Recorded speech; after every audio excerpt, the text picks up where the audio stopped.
لیکن یہ دعا اور یہ آمین، اس دعا اس آمین کی قبولیت کو کیا چیز روک دے گی؟ اس مجلس میں ایسا شخص ہے جس کی دل میں دوسرے مسلمان کے تعلق سے رنجش ہے تو دعا رد کر دی جا سکتی ہے، اس لیے اٹھ کے چلے جائیں۔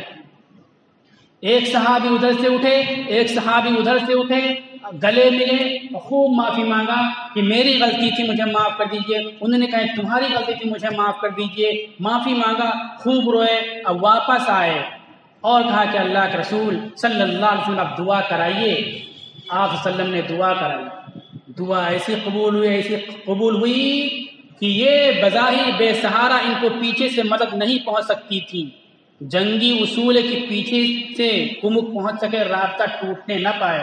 خلجی نے ہمالیہ پہ اتارا تھا افواج کو اور کہا تھا آگے مت جانا، ہم پیچھے سے ٹکڑیاں بھیجتے رہیں گے، پھر چین کے ادھر اتر جانا تم، لیکن وہ فتوحات کرتے ہوئے اتر کے پیچھے کمک ٹوٹ گئی ان کی اور سب مار دیے گئے۔ بعد میں دلی میں واپس آیا تو ان کے کانوں میں چنے کی تھیلی لٹکا کر کے قتل کر دیا کہ ہم نے کہا تھا جنگی حکمت عملی یہ ہے کہ پیچھے سے کمک پہنچتی رہے اور پیچھے کی لائن جڑی رہے، پھر آگے تم بڑھتے رہنا، پیچھے کی لائن توڑ کر کے تم آگے گئے، اتنی ہماری فوجیں ہلاک ہو گئیں، اس لیے اب تمہاری سزا یہ ہے کہ اتنے چنے کھاؤ اس کے بعد بھوکے مر جاؤ۔ پیچھے سے کمک پہنچنے والی نہیں تھی، یہ جنگی حکمت عملی اور اصول کے خلاف ہے، کوئی مدد نہیں پہنچنے والی تھی، عرب سے نکل کر عجم میں جانے والے تھے، 3 لاکھ فوجیں آرمیز وہاں تھی، ٹرینڈ فوجیں تھی، تربیت یافتہ فوج تھی ہرقل کے پاس، لیکن وہاں جنگ نہیں ہوئی۔ تفصیل بتانے میں وقت زیادہ ٹوٹ جائے گا میرا۔ جنگ نہیں ہوئی، بغیر جنگ کے واپس آئے۔ ہرقل نے کہا ہم تم سے جنگ نہیں کریں گے، تم سے جنگ جیت نہیں سکتے، اور ہم تم کو ٹیکس نہیں دیں گے، ہم دنیا سے ٹیکس لیتے ہیں، ہم اسلام بھی نہیں قبول کریں گے۔ رسول اللہ نے فرمایا ہم ٹیکس لینے نہیں آئے، ہم جنگ کرنے نہیں آئے، اللہ کا پیغام تم تک پہنچانے کے لیے آئے، اللہ کے پیغام کو پہنچانے میں تم روڑا بنتے، ہم پر حملہ کرتے تو ہم تم کو جواب دیتے ہم واپس جا رہے ہیں۔ واپس آ گئے، پورے عرب کے اندر غلغلہ مچ گیا کہ دنیا کی سپر طاقت محمد الرسول اللہ کے صحابہ سے اور کمپینین سے مقابلہ نہیں کر سکی۔ یہ مدد کب آئی؟ جب اس مقدس جماعت میں کوئی ایسا شخص نہیں تھا جس کے دل میں دوسرے کے تعلق سے آنٹ اور رنجش موجود ہو۔ آج بھائی کے دل میں بھائی کے تعلق سے رنجش موجود ہے، باپ بیٹے میں اختلاف، ساس بہو میں اختلاف، نند اور بھابھی میں اختلاف، رنجشیں موجود، دلوں میں کھٹاس موجود، کوئی کاروبار کر اس کا تعلق، اس طرح سے سماج معاشرہ ٹوٹتا ہے۔ رسول اللہ نے فرمایا کہ میرے دل میں کسی انسان کے تعلق سے کوئی رنجش اور کوئی آٹ اور کوئی میل نہیں ہے۔ اس انسانی سمندر میں ابو جہل بھی موجود ہے، ابو لہب بھی موجود ہے، اسلام کے دشمن بھی موجود ہیں، اسلام کے سپاہی بھی موجود ہیں، اسلام کے دائی بھی موجود ہیں۔ آپ صلی اللہ علیہ وسلم فرماتے ہیں میرے دل میں کسی انسان کے تعلق سے کوئی رنجش اور آٹ نہیں ہے، تمام انسانوں کے تعلق سے میرا سینہ اور میرا دل بالکل صاف ہے۔ ایک مسلمان کی صفت، ایک مسلمان کی خاصیت یہ ہونی ضروری ہے کہ اس کا سینہ، اس کا دل تمام انسانوں کی رنجش سے بالکل صاف ہو، پاک ہو۔ اور ہمارا حال کیا ہے؟ کتنی رنجشیں ہم نے پال رکھی ہیں، کتنی کھٹاس پال رکھی۔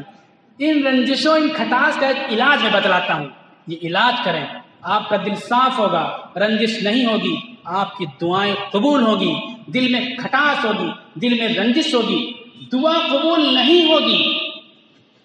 اس صحابہ کی جماعت، اللہ کے رسول دعا کر رہے ہیں، کہہ رہے ہو سکتا ہے کہ دعا رک جائے، قبول نہ ہو، اگر اس میں رنجش والا کوئی ہوگا تو ہماری دعا کیسے قبول ہوگی؟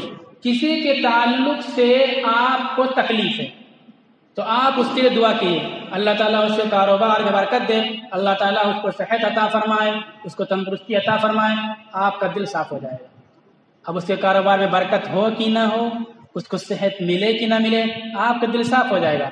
آپ کا دل صاف ہو جائے گا، مطلب یہ ہے کہ آپ سنت کے مطابق عمل کر رہے ہو، پھر آپ کی دعائیں بھی قبول ہوگی۔ اس طرح سماج جڑے گا۔ ہم نماز پڑھتے ہیں، نماز میں سلام پھیرتے ہیں تو تمام کتابوں میں پڑھا ہے، سب نے پڑھا ہوگا، جب بغل میں نیت کیا السلام علیکم تو جو بغل میں موجود ہے، جتنے مقتدی موجود ہیں، سب کی سلامتی کی دعا ہوتی ہے۔ اب دیکھیں کہ وہاں فلاں نیتا تھا جنہوں نے گالی بکا تھا موجود ہے، یہ ہماری دعا ان کی طرف جا رہی ہے، آپ سوچو کہ ان کے لیے نیت نہ کریں، تو یہ سنت کے خلاف آپ کو اس دشمن کے لیے بھی نیت کرنی پڑے گی، اور جس دن آپ نیت کر کے دعا کرو گے دل صاف ہو جائے گا، دل صاف ہوگا تو سماج جڑے گا، ورنہ سماج نہیں جڑے گا۔ ہم نے پہلی مثال گھر سے دی کہ گھر میں اس طرح سے رہنا چاہیے، سارا کام جتنا ہو سکے عورتوں کا ساتھ دیجئے، جھاڑو لگوائیے، کھانا پکا رہے لہسن کاٹ رہی ہے لہسن صاف کریے، آپ صاف کرائیے، پیاز کٹوائیے، سنت ہے، جھاڑو لگوا لیجئے، سلنے سلانے میں کپڑا دھلنے میں ساتھ دیجئے۔ گھر پہ شام کو جلدی پہنچیے، عشاء کے بعد دیر نہ کیجیے، دیر کرنا سراسر 100% سنت کے خلاف ہے، اسلامی سماج کے خلاف ہے، اسلامی تہذیب کے خلاف ہے، اور گناہ ہے دیر کرنا۔ یہ نوجوان دیر کرتے گنہگار ہوتے ہیں، اور نوجوانوں سے زیادہ گنہگار ان کے ماں باپ ہوتے ہیں جو اپنے بیٹوں کو نہیں پوچھتے بیٹے کہاں آ گئے۔ گھروں میں پیار و محبت باقی رہے، اس کی ایک بات اور ہے، کیا ہے؟ جلدی پہنچے گھر میں، کام بٹوائیں تو دل وہیں لگے گا۔ اپنی نظر اپنی نگاہ کو بھی پاک رکھیں۔ گھروں میں لڑائی ہوتی ہے، گھر ٹوٹتے ہیں، اس کی ایک بڑی وجہ یہ ہوتی ہے، اللہ تعالیٰ کہتے ہیں میاں بیوی کا رشتہ ایسا ہے وَجَعَلَ بَيْنَكُم مَّوَدَّةً وَرَحْمَةً، میاں بیوی کا رشتہ ایسا ہے کہ اللہ تعالیٰ نے ان کے درمیان محبت اور رحمت پیدا فرمایا۔ مودہ کا لفظ استعمال، محبت کا لفظ نہیں استعمال ہوا۔ محبت کے مقابلے میں مودہ کے اندر بہت زیادہ ڈیپ میں محبت کا معنی پیدا ہوتا ہے۔ اس کا صحیح ترجمہ انگریزی میں ہوتا ہے He has put love and mercy in your heart۔ اللہ نے میاں بیوی کے رشتے کی وجہ سے ان کے دلوں میں ایسی محبت رکھی ہے جس کا تم تصور نہیں کر سکتے ہو۔ یہ جو ہم کہتے ہیں محبت آئی لو یو لکھ دیں، دل بنا کر کے گلے میں پہنا دیں، یہ محبت ایسی چیزیں، اس کا ڈیفینیشن نہیں ہو سکتا، اس کی پریبھاشا کوئی نہیں بیان کر سکتا۔ اللہ کی طرف سے براہ راست آسمان سے میاں بیوی کے درمیان محبت کے فیصلے ہوتے ہیں، دل جڑنے کا فیصلہ ہوتا ہے، کسی لاجک کے ذریعے سے، کسی رول اور منطق کے ذریعے سے، کسی قانون اور ضابطے کے ذریعے سے ہم نہیں سمجھا سکتے کہ یہ محبت کیسے پیدا ہو جاتی ہے۔ کوئی کہتا بیوی حسین و جمیل ہو، کوئی کہتا بیوی ایسی ہو، کوئی کہتا بیوی ایسی کالی ہو، الٹا دیکھ لو آپ، بالکل کالی ہو، بیمار ہو، مریض ہو، لیکن محبت ہوتی ہے۔ کیوں؟ اللہ کا نظام اور ضابطہ ہے۔ یہ محبت کب ختم ہوتی ہے؟ بہت ساری کمزوریاں ہوتی ہیں، سنت کے مطابق زندگی گزارے، سنت کے خلاف زندگی گزارے تو ایسا بد نظری کرتے ہیں، نگاہ کو آزاد چھوڑ دیتے ہیں ہمارے نوجوان، تو یہ محبت ختم ہو جاتی ہے۔ یہ نظر دیکھنے میں معمولی چیز ہے۔ جو لوگ انڈا دینے والا فارم رکھتے ہیں، مرغی انڈا دیتی وہ فارم رکھتے ہیں، وہ جانتے ہوں گے فارم عام طور پر روڈ جو ہوتے ہیں اس سے بہت انٹیریئر اندر یہ فارم کھولے جاتے ہیں تاکہ وہاں آواز نہ پہنچ سکے۔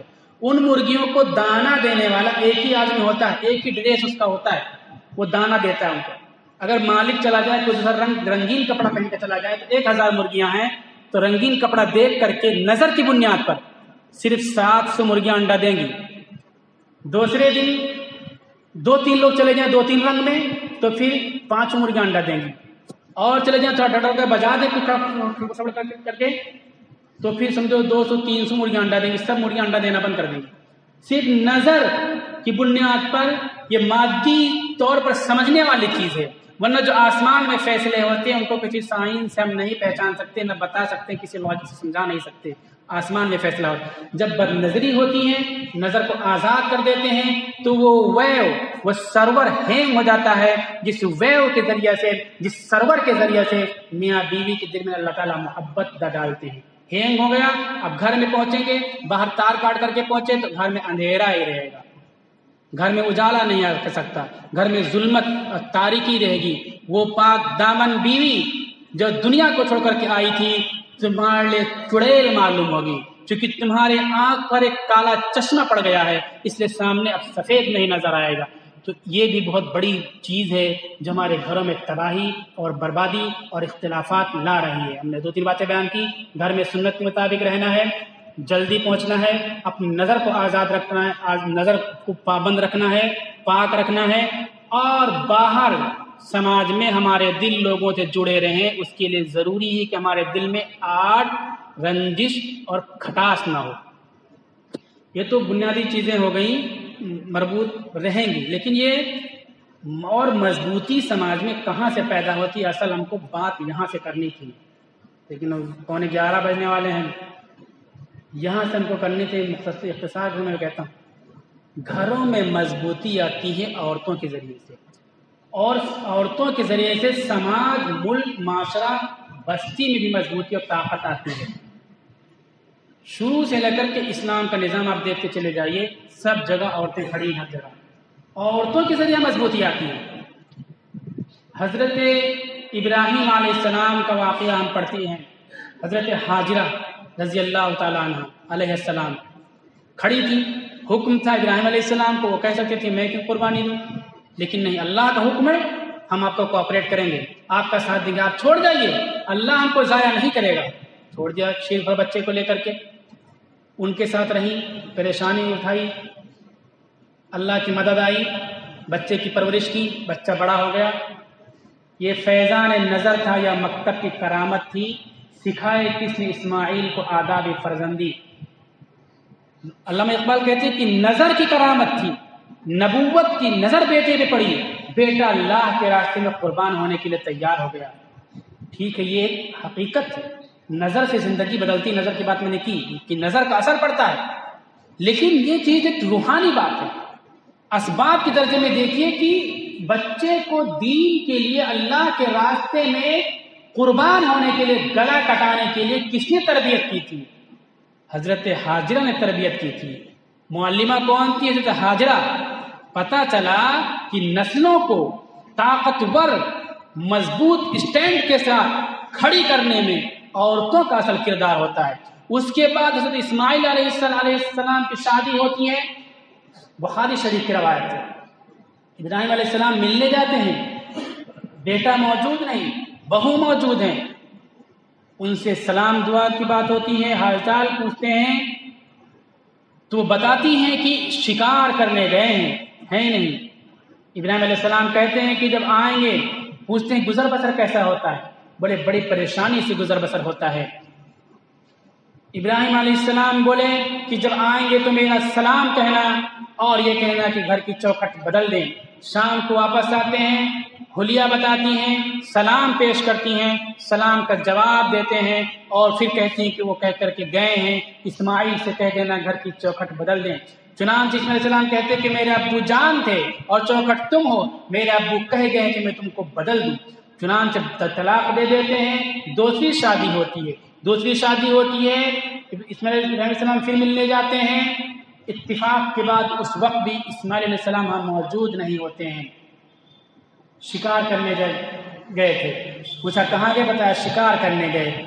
پھر حال چال پوچھا گزر بسر کیسا ہوتا؟ انہوں نے کہا اللہ کا شکر ہے، جس حال میں بھی رکھے، گھر کی کمزوری نہیں بتلائی، صبر کیا، اور پھر واپس ہونے لگے، کہا کہ اسماعیل آئیں گے، سلام کہنا اور کہہ دینا کہ کہہ گئے کہ چوکھٹ نہیں بدلیں گے۔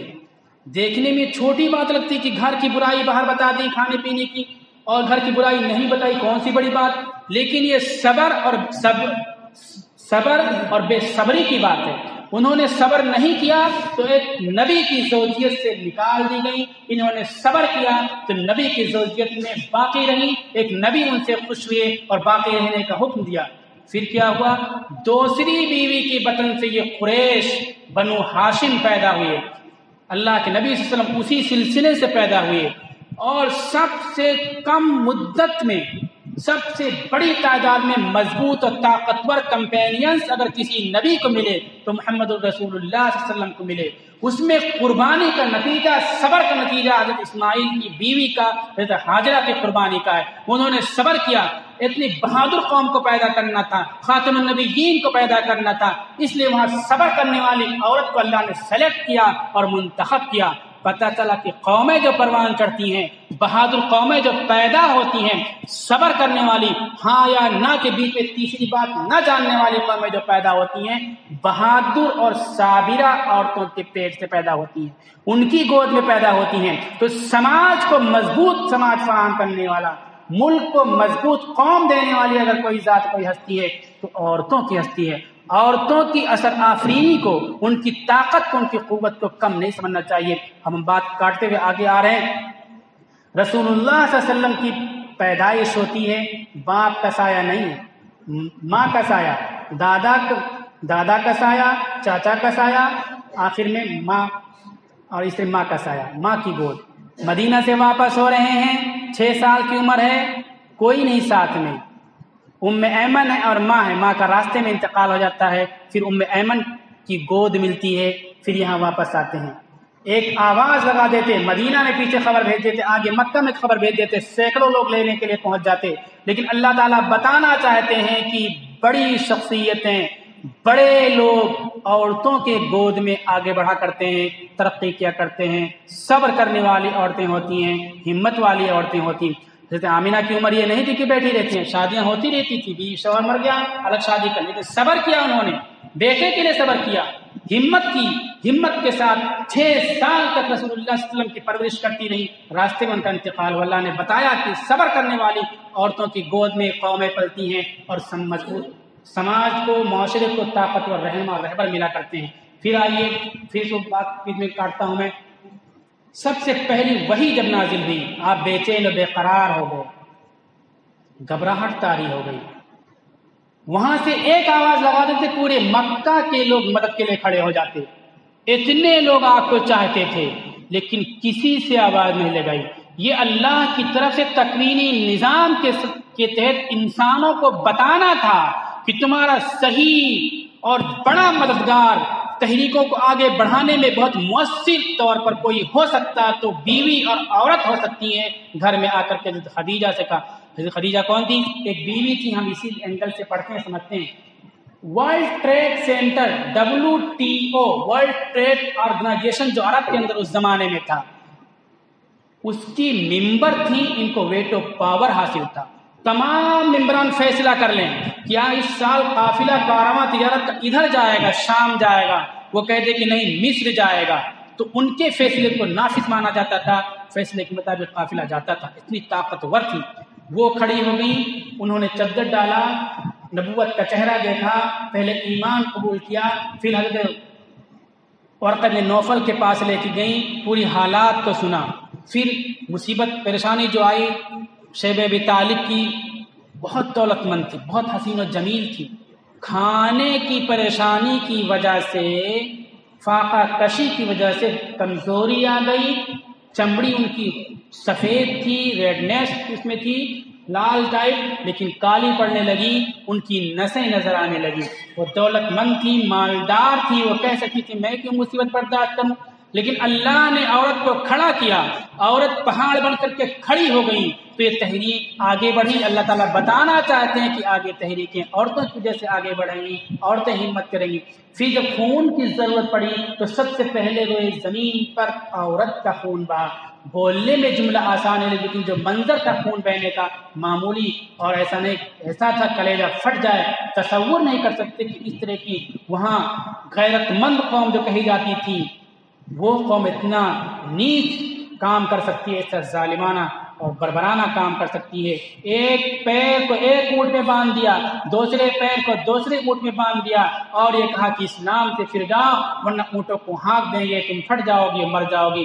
پھٹ جانا گوارا کے لیے، اسلام کے لیے، اسلام سے ہٹنا گوارا نہ کیا۔ اس لیے سب سے پہلے روئے زمین پر عورت کا خون اسلام کے لیے، اللہ کے لیے، اللہ کے دین کے لیے یہ بتانا مقصد ہے کہ عورتوں کی وجہ سے دین آگے بڑھتا ہے، عورتوں کی قربانی کے نتیجے میں دین کو پانی ملتا ہے اور دین پھل پھول لاتا ہے۔ اب اور ہم آگے آ جائیں، اپنے ہندوستان میں آ جائیں، عورتیں بہت اہم ہوتی ہیں، آدھی سماج کا حصہ ہوتی ہیں، ہم نے ان کو کاٹ دیا اور ہم سے مردوں کے بیچ میں باتیں کرتے رہتے ہیں۔ ہندوستان میں ہم نے ایک آیت تلاوت کی، اس کی تشریح کرنی تھی، بات لمبی ہو جائے گی اس لیے میں چھوڑتا ہوں۔ اللہ تعالیٰ قرآن میں کہتے ہیں وَقَرْنَ فِي بُيُوتِكُنَّ، عورتیں گھروں میں رہیں۔ جب گھروں میں رہیں تو ہم سمجھتے ہیں کہ سماج سے کٹ گئیں، گھروں میں رہ کر کے باہر کی دنیا پہ اتنا اثر ڈالتے، اتنا مؤثر ہوتی ہے جس کا تصور نہیں کر سکتے۔ اکبر بادشاہ کا نام سنا، اکبر بادشاہ بہت نیک تھا، اذان دیتا تھا، مسجد میں جھاڑو لگاتا تھا، 5 وقتہ نماز پڑھتا تھا۔ تب جب اس کے گھر میں عورت تھی، مریم مکانی ان کی امی تھی۔ اب اکبر بادشاہ کے استاد تھے ملا عبد النبی، آج بھی ملا عبد النبی کے نام سے دلی میں بہادر شاہ ظفر مارگ پہ مسجد موجود ہے۔ یہ استاد تھے اکبر بادشاہ کے، پورے ہندوستان کے منتری اکٹھے تھے، افغانستان سے لے کر کے برما تک، یہ پورا جو 5 ملک ہیں، پہلے ایک ہی ملک جو تھے، سب جگہ کے تھے منتری۔ وہ پیلا کپڑا پہن کر کے آ گیا اکبر،